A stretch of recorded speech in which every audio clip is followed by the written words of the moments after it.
Dans leur atelier d'ébénisterie, à Montignac, Charles-Emmanuel et Baudouin-Guise ont la passion du bois.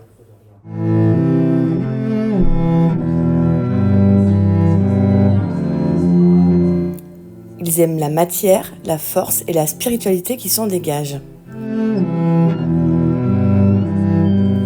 Le premier transmet son savoir-faire au second.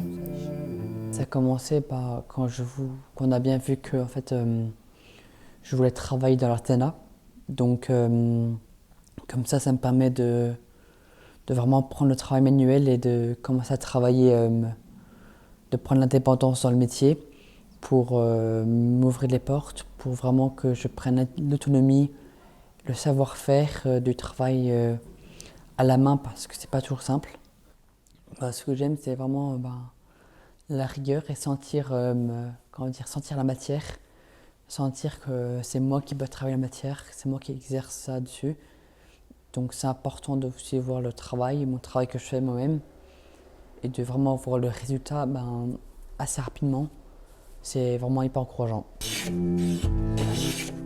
Charles-Emmanuel Guise est un ébéniste un peu particulier. On trouvera quelques morceaux de son travail à Notre-Dame de Paris. C'est une activité que j'ai rachetée il y a maintenant 2 ans et demi à peu près.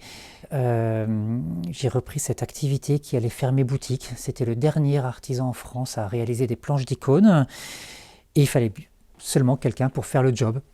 C'est-à-dire réaliser une multiplicité de supports en bois, en tilleul, avec des traverses en chêne au dos pour les plus grandes planches, un support qui réponde à différents canons liturgiques orthodoxes, recouvert d'une toile en lin qui également représente le suaire du Christ, et ensuite par une douzaine de couches d'un mélange de colle de peau de lapin et de blanc de meudon que réalise mon fils Baudouin. Notre-Dame a fait appel à moi, indirectement par le biais d'une de mes clientes qui a été contactée la première pour réaliser ces icônes, et donc il fallait seulement quelqu'un pour faire le job et pour livrer les planches.